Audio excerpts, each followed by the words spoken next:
Morning, guys. Welcome to day 10. After today, we'll be halfway done with distance learning. Hang in there, you guys are doing a great job so far. Today's video is going to be short. I just wanted to do a quick explanation of what I want to do for the rest of the distance learning and also what is expected for today and for this week.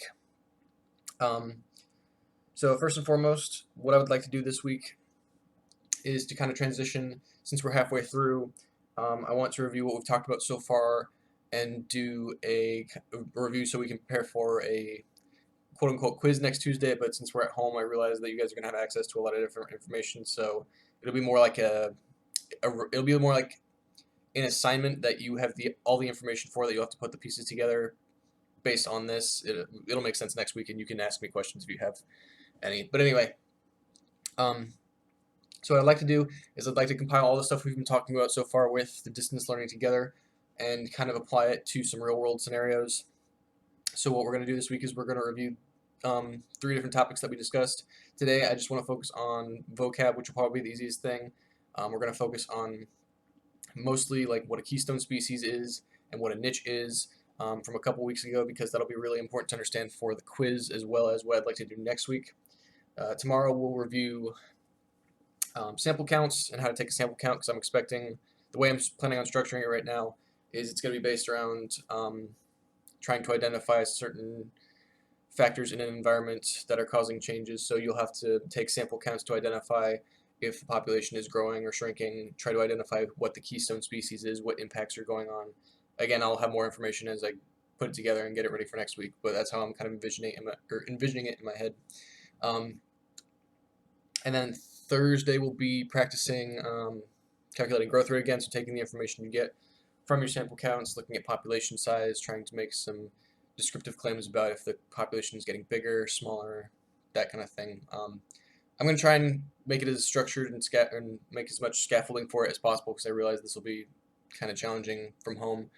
So feel free to ask questions if you have them. I tried to space it out and do as much review as possible with the time allotted, which is why we're not doing it at the end of this week. And I wanted to save it for next week so you guys have plenty of time to ask questions if you have them. What I'd like to do with this information is, once this is done, part of the reason we're doing this is because I want to make sure you guys are comfortable with this information, because next week what I would like to do is start on kind of a culmination. I want to say project, but since this is at home, obviously it's going to have to be modified a lot. Assignment where you'll be using this information to research some real world examples of this, providing research, that kind of thing. I'd always planned on ending the year on some kind of culmination project that kind of asks you guys to go out and find real world examples and apply this to real world scenarios. But obviously that's going to have to be modified a lot now because of the formatting we're going to have to use. So I'm going to spend this week trying to get an idea of what that's going to look like in my head, and we'll start on that next week, and we'll have plenty of time to work on that.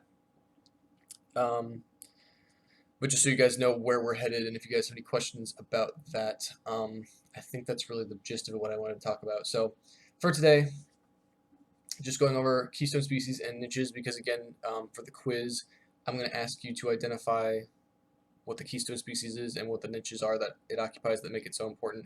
So just to review, for those of you that made it this far into the video, a keystone species is one that, without the keystone species in that ecosystem, the ecosystem will collapse. So you won't see most of the organisms there.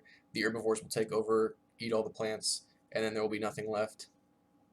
Good example, this one's a really common example, the wolves of Yellowstone Park. In Yellowstone, for a long time, there were only deer in the park, and the deer were eating all of the vegetation, so there were very low populations of deer and anything else in general.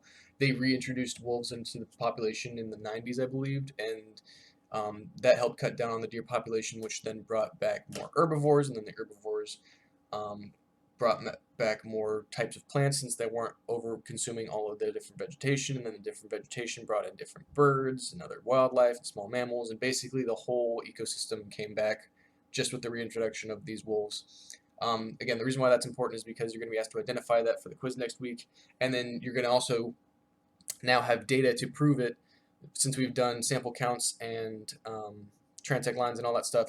So what I'm expecting to do, what I'm planning, like I said, I'll let you know if I'm making adjustments because I still need to type it all out, but what I'm planning on doing is giving you data. You'll take your sample counts, and you'll be able to compare, and you'll be able to definitively say, here's the impact that the removal of this species had on this ecosystem, because we can see based on the sample counts, this sample count has far less organisms than the sample count, and here's what the estimated growth rate is that we calculated based on this information. Here's how much the population's decreased. Here's why that's important. I'm going to try my best to work out any flaws this week. I'm going to try and really get ironed out for this format. So we'll see how that goes.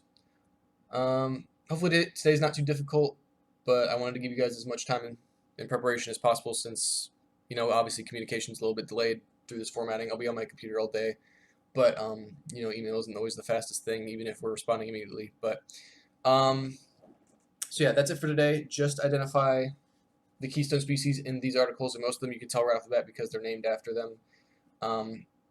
Tell me why they're a keystone species and what niches they occupy, and by that I mean, like, why are they a keystone species?